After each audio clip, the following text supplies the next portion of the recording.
Hello friends, welcome to aviation knowledge world YouTube channel.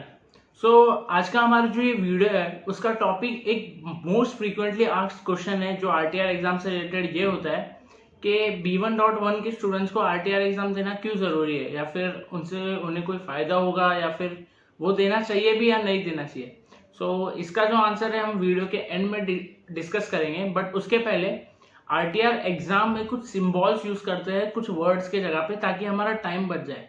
पहले तो हम उन सिंबल्स के बारे में डिस्कस करेंगे, वो सिंबल्स होते क्या है और हमें कौन से वर्ड की जगह पे कौन सा सिंबल यूज करना है और किस तरह से वो सिंबल यूज करना है ताकि आपका टाइम बचे।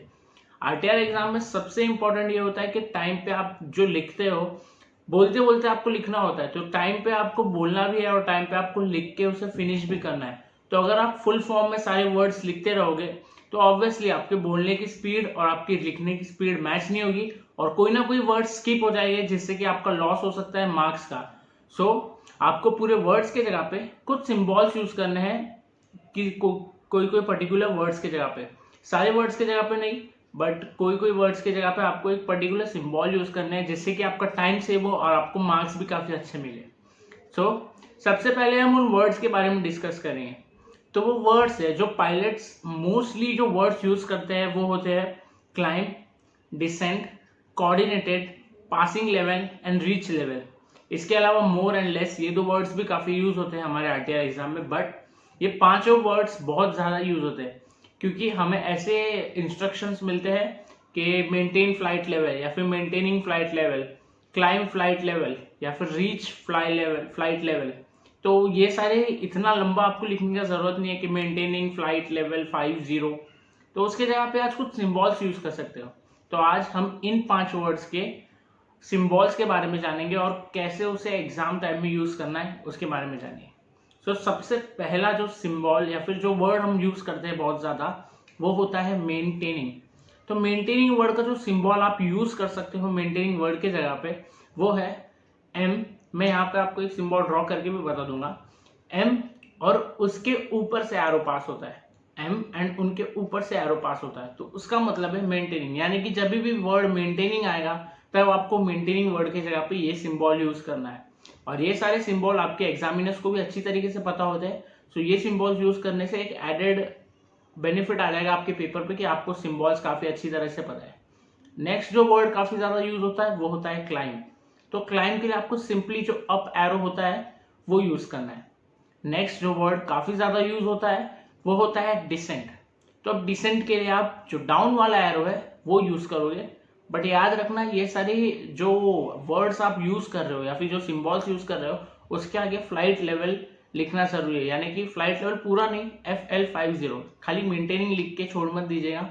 मेंटेनिंग जो भी आपको इंस्ट्रक्शन है फ्लाइट लेवल 50, तो मेंटेनिंग वर्ड की जगह पे आप खाली ये सिंबल यूज कीजिए। अब नेक्स्ट कोऑर्डिनेटेड। कोऑर्डिनेटेड को शॉर्ट फॉर्म में कैसे लिख सकते हैं आप, सी और सी को टच होते ही एक एरो, कोऑर्डिनेटेड टर्न वगैरह के लिए। फिर नेक्स्ट होता है पासिंग लेवल।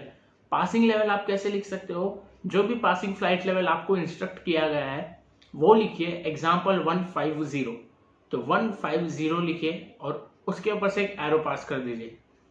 मेंटेनिंग में कोई फ्लाइट लेवल नहीं होता, अलग से लिखा जाता है, इसलिए मेंटेनिंग को एम लिख के आपको ऊपर से एरो पास करना है और पासिंग लेवल पे वो फ्लाइट लेवल लिखना है। For example flight level, passing flight level 150, तो 150 लिखिए और उसके ऊपर एरो कर दीजिए, उसके ऊपर से क्रॉस होते हुए एक एरो पास कर दीजिए, उसका मतलब है पासिंग फ्लाइट लेवल 150।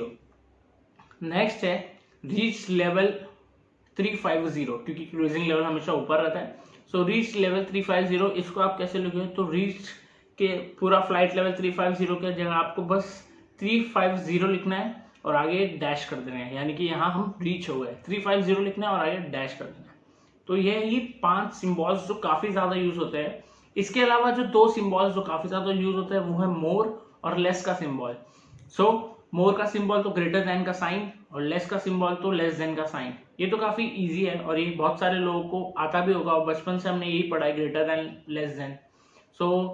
ये थे 5 या फिर 7 सिंबल्स जो आपको यूज करने हैं आपके आरटीआर एग्जाम में, जिससे कि आपका टाइम भी बचे और आपका जो पेपर वो प्रॉपर टाइम पर फिनिश हो और आपको ज्यादा मार्क्स भी मिले और आपके जो वर्ड्स के वजह से जो आपको टाइम बहुत इन्वेस्ट होता था पूरा वर्ड्स लिखने में, तो आपका टाइम भी बच जाए। तो ये सारे सिंबल्स यूज करना बहुत जरूरी है और ये बहुत ही बेसिक सिंबल्स है, आपको ये पार्ट 1 में बहुत हेल्पफुल होगा।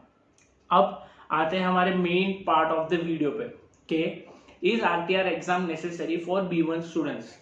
तो B1 स्टूडेंट्स को AME बनने के लिए आरटीआर एग्जाम देने की जरूरत नहीं है, ना ही उन्हें कंपल्सन है कि आरटीआर एग्जाम दोगे तभी आप AME बनने के लिए एलिजिबल हो।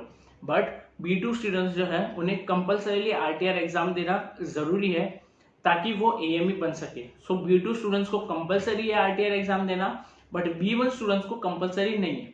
अब नेक्स्ट बात है, क्या B1 स्टूडेंट्स दे सकते हैं आरटीआर एग्जाम? तो यस, B1 के स्टूडेंट्स भी आरटीआर एग्जाम दे सकते हैं।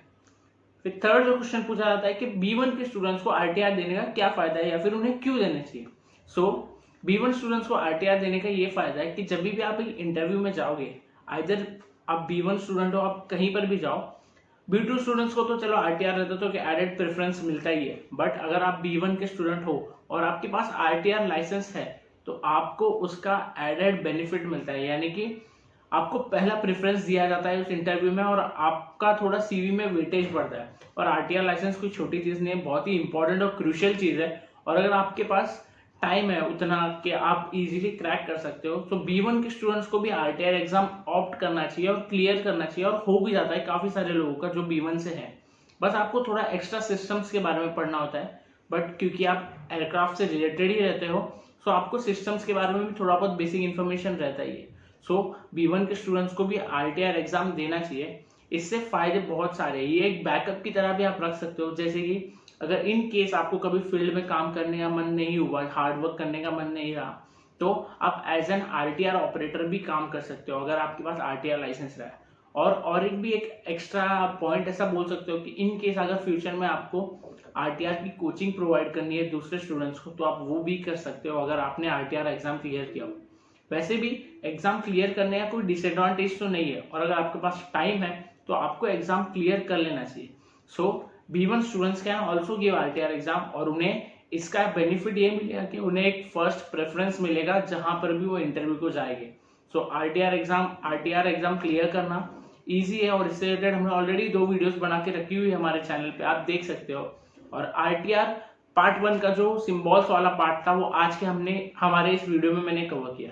सो प्लीज मुझे बताइए आप सारे लोगों को ये वीडियो कैसा लगा। अगर आपको ये वीडियो पसंद आया तो प्लीज लाइक कीजिए, और जो लास्ट में मैंने क्वेश्चन का आंसर दिया वो आपको जस्टिफाइड लगा है नहीं, और अगर इसमें आपको कोई ऐड करना है पॉइंट तो आप कमेंट सेक्शन में ऐड कर सकते हो। अगर आपको वीडियो पसंद आया तो प्लीज एक अच्छा सा कमेंट कीजिएगा और एक लाइक कीजिएगा। और जो भी स्टूडेंट्स है हमारे इस AME फील्ड में, प्लीज उन्हें इस वीडियो को शेयर कीजिए ताकि उन्हें भी ये इन्फॉर्मेशन मिलते रहे और वो भी आरटीआर एग्जाम के लिए धीरे धीरे हमारे वीडियोस के थ्रू प्रिपेयर करते रहे। So thank you so much guys, thank you for the love and support, and please subscribe कीजिएगा, वो हमें काफी मोटिवेट करता है और नए और अच्छे वीडियोस बनाने के लिए।